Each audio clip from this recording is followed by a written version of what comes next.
7h30 du matin, plage, Omaha. Les soldats américains, par vagues successives, débarquent. Les hommes sont cloués au sol, balayés par les tirs de batterie allemande. Les survivants s'abritent derrière les obstacles. Les pertes sont 15 fois plus élevées que sur les autres plages du débarquement. L'armée américaine donnera un nom à ce bout de terrain normand, Bloody Omaha, Omaha la sanglante.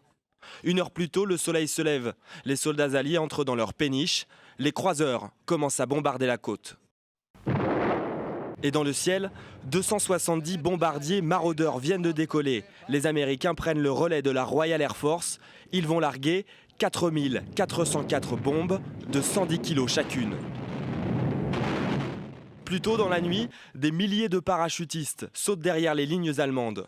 À 5 h du matin, les Américains prennent le contrôle de Sainte-Mère-Église. Les Anglais, eux, neutralisent la batterie de Merville, censée pilonner les plages de Sword et Juno. Mais dans la nuit du 5 juin, le débarquement s'est peut-être gagné à 300 km de là, dans le Pas-de-Calais. La côte d'Opale passe la nuit sous les bombardements. En même temps, des faux parachutistes sont largués dans les terres, ainsi que des chars en toc qui s'envolent au gré du vent.